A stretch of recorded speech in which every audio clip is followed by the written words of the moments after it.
んにちは、ハイジです。さあ、というわけで始まりましたお肉をお腹いっぱい食べてみようのコーナーでございます。一緒に来てくれたのはこいつだってね。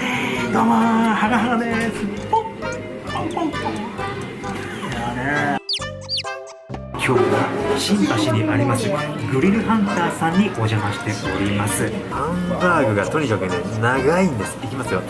でんでんでんでんでんでんでんでんでででーん。長え。しかもハガちゃんのこの長いのが2本2個。あららら、ハガちゃんのハンバーグうまそう。唇だよね、これ。漫画の唇じゃんね。これは肉汁よ。ちょっと肉汁が確かに噴き出すよ。もうご飯の上に押し付けつつ、いただきます。美味しいね。肉々しくて食べ応えあるね。肉汁噴き出してくんね。そんでこのエビフライなんですけど、こっから持って食いつくじゃないですか。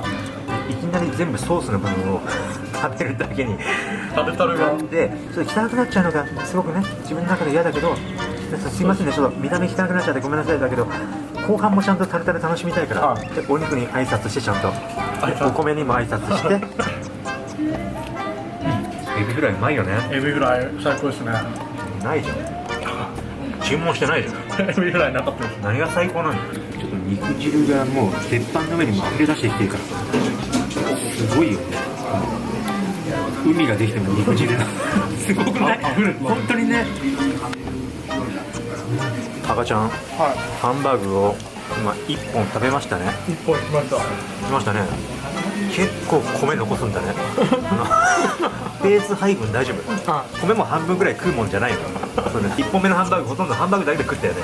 お願いしますよ。でもまだ余裕の酔ったです。聞いた。久々に聞いたわそれ。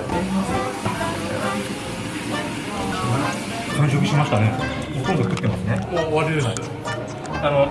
だからあとこれでこの米食うつもりですかって。無理でしょ、ペース配分。